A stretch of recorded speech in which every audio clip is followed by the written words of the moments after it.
चापलूज students versus back benchers.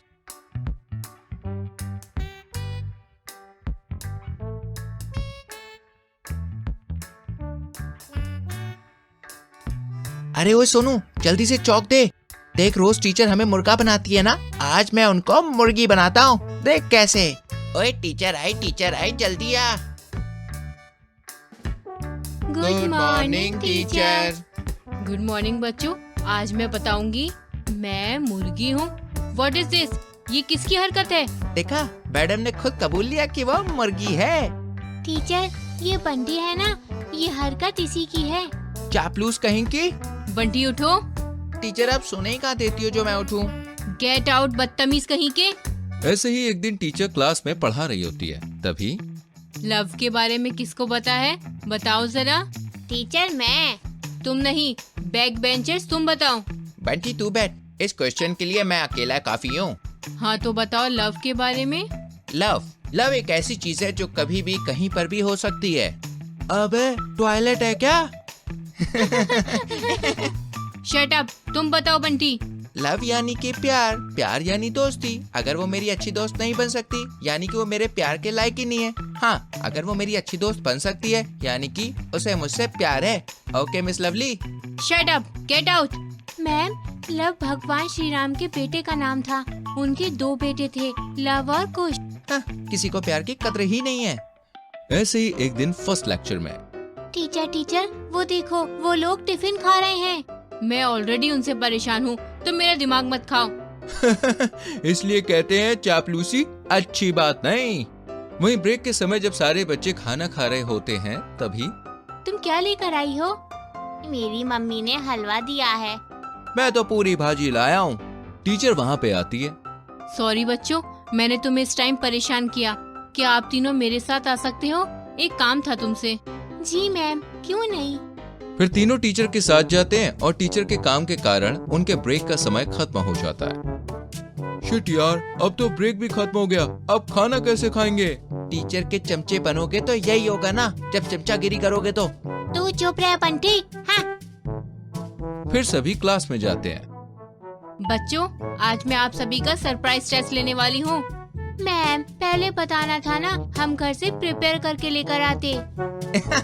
टॉपरों को इतना भी नहीं पता कि सरप्राइज टेस्ट बता के थोड़ी ना होता है। सारी क्लास मौनी पर हंसने लगती है। टीचर सबका सरप्राइज टेस्ट लेती है, जहाँ बैक बेंचर्स चोरी चुपके एक दूसरे की कॉपी से एग्जाम देते हैं, तो वहीं फ्रंट बेंचर बड़ी ही मुश्किल से सरप्राइज टेस्ट देते हैं, क्योंकि उन्होंने कुछ प्रिपेयर तो किया नहीं होता है। और जब रिजल्ट आता है तो सोनम, क्या हुआ? आज तुम्हारे मार्क्स इतने कम क्यों आए हैं? वो मैम, सरप्राइज टेस्ट था ना, इसलिए।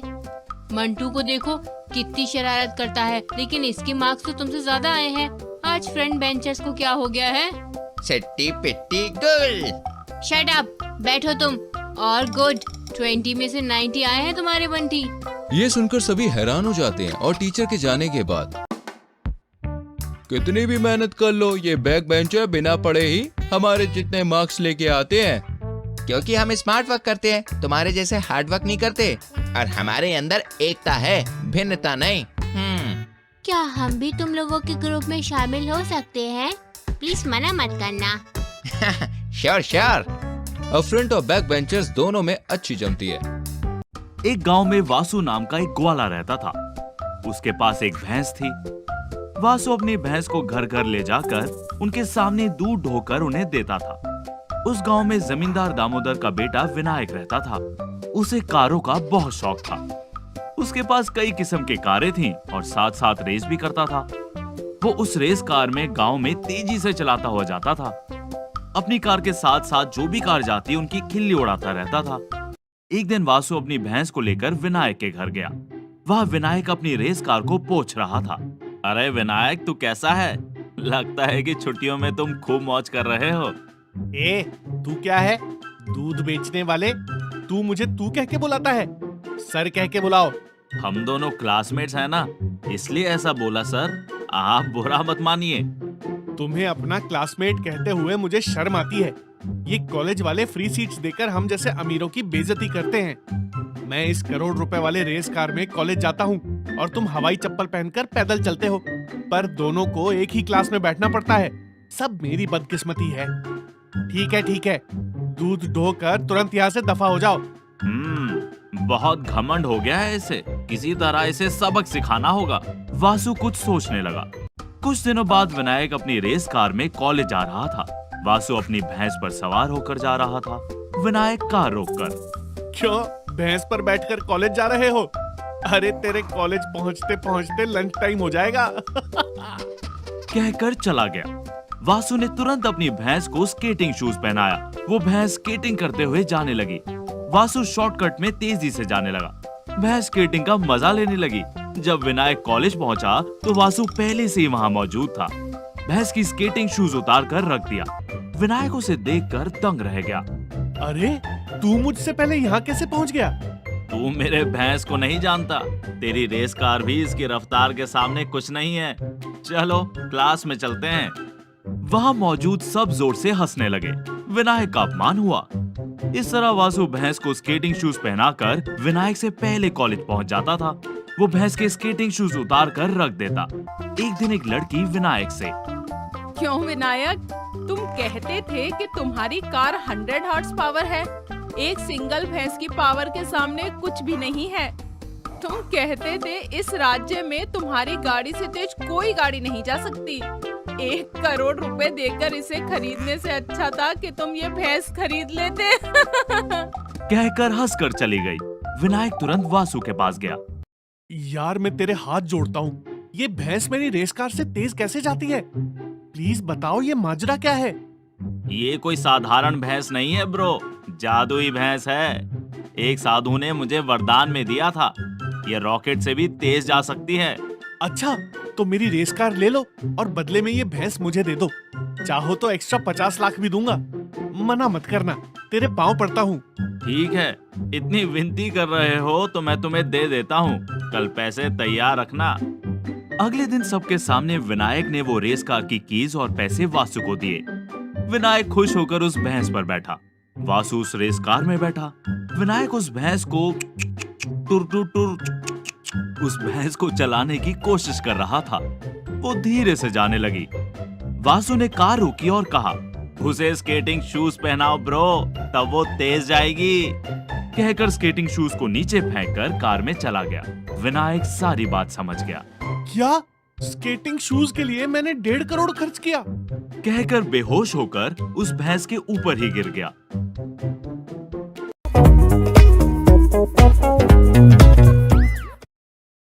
रामपुर नाम के गांव में नीता और नीलेश रहा करते थे। अब मेरे नहाने का पानी गर्म कर दो। आज सुबह से गांव में पानी नहीं आया है, पीने का पानी भी नहीं है। अब दिन भर कैसे कटेगा? आज संडे भी बर्बाद हो गया। पास में ही छपकल है, जाकर 2 बाल्टी पानी ला दीजिए ना। आज के दिन ऐसा मत करो। आज के दिन ही तो मुझे छुट्टी मिलती है, नहीं तो रोज रोज शहर जाकर काम करना पड़ता है। आप तो जिस दुकान में काम करते हैं वो बहुत बड़े कपड़ों के कारोबारी है ना, उनसे बोलकर हमारे लिए शहर में एक घर मांग लीजिए ना। मना नहीं करेंगे और हमें रोज रोज के झंझट से छुटकारा मिलेगा। यहाँ गांव में रोज कोई ना कोई बात को लेके दिक्कत होती है। मैं नौकरी करता हूँ वहाँ। पता चला घर मांगने गया तो नौकरी भी चली गई। तो ये बाल्टी पकड़िए और पानी लेकर आइए, तभी कुछ काम होगा आज का। नीलेश बाल्टी में पानी लेकर वापस आ ही रहा था कि उसकी बाल्टी टूट जाती है और सारा पानी गिर जाता है। बिना पानी के घर गया तो नीता गुस्सा करेगी। तभी नजर वहीं पड़ी एक बोतल पर जाती है। बोतल देखने में बहुत ही सुंदर और बड़ी थी। ये बोतल में पानी लेकर जाता हूँ, कम से कम नीता गुस्सा तो नहीं होगी। नीलेश उस बोतल को उठाकर जैसे ही उसे खोलता है, एक अजीब सी आवाज आती है और नीलेश दूर जाकर गिर जाता है। ये क्या? ये कैसा बोतल है? तभी उस बोतल से ज़ॉम्बीज निकलने लगते हैं और ज़ॉम्बीज नीलेश के ऊपर चढ़ जाते हैं और उसे भी ज़ॉम्बी बना देते हैं। नीलेश ज़ॉम्बी बनकर अपने आसपास मौजूद सभी इंसान को मारने लगता है और ज़ॉम्बी बना देता है। क्या हो गया? अभी तक ये आए नहीं। इतनी देर कहाँ अटक कर रह गए? आज मुझे इनकी खबर लेनी ही होगी। नीता गांव में निकलकर नीलेश को ढूंढने लगती है। तभी देखती है कि गांव के लोग चिल्लाते हुए भाग रहे हैं। ये क्या? गांव के लोग क्यों चिल्ला रहे हैं? तभी नीता नीलेश को ज़ॉम्बी बना हुआ देखती है। ये क्या हो गया? ये ज़ॉम्बी कैसे बन गए? मुझे ही इन्हें रास्ते पर लाना होगा। नीता नीलेश के पास जाती है। ओ जी, ये क्या हो गया है आपको? कहीं भूत वूत तो नहीं चढ़ गया? चलो घर। तू कौन होती है मुझे बोलने वाली? मैं तुझे नहीं छोड़ूंगा। नीलेश हाथ मारकर नीता को भी ज़ॉम्बी बनाने वाला होता है। तभी नीता नीचे झुक जाती है और नीलेश के वार से बच जाती है। ये ज़ॉम्बी तो मुझे मार ही देगा। कोई मुझे बचाओ। तुम्हारे पति की वजह से गांव के लोग ज़ॉम्बी बन रहे हैं। हर किसी के ऊपर चढ़कर वो ज़ॉम्बी बना देता है। तुम दोनों को इस गांव से निकलना होगा। आप लोग चिंता मत करिए, मैं इन्हें ज़ॉम्बी से इंसान बना कर ही रहूंगी। नीता सोच में पड़ जाती है। ये तो बहुत बड़ी मुश्किल हो गई है। तभी नीता को अपने गांव के बाबा जी की याद आती है और भागे भागे बाबा जी के पास जाकर सारी बात बता देती है। ये कई सालों से बोतल में बंद ज़ॉम्बी है। जिस बोतल में ये बंद थे, ये बोतल एक जादूगर ने बनाई थी ताकि वो दुनिया पर कब्जा कर सके। लेकिन उस समय के सरपंच ने उस जादूगर को इस बोतल में कैद करवाया था। अब तब से वो जादूगर भी ज़ॉम्बी बन गया है और अब वो आजाद हो गया है। अब हमें उस बोतल को तोड़ना होगा जिससे ये ज़ॉम्बी भी मर जाएंगे। कुछ भी करके मेरे पति को बचा लीजिए। ठीक है, हमें उस बोतल को तोड़ना होगा, लेकिन ये इतना आसान नहीं होगा। ठीक है, मैं उस बोतल को ढूंढने जाती हूँ। वो बोतल तुम्हें उनके सरदार के गले में टंगी हुई मिलेगी। नीता बाबा जी के कहे अनुसार उन ज़ॉम्बीज़ के पास जाती है और छुपकर सबको देखती है। वो सभी ज़ॉम्बीज़ पूरे गांव में सबको चोट पहुंचा रहे थे, सबको ज़ॉम्बी बना रहे थे। तभी वो देखती है कि उसका पति भी उनके बीच में होता है और उसके ही गले में वो बोतल एक धागे से लटकी होती है। तभी नीलेश शिकार ढूंढने के लिए सभी ज़ॉम्बी से अलग हो जाता है।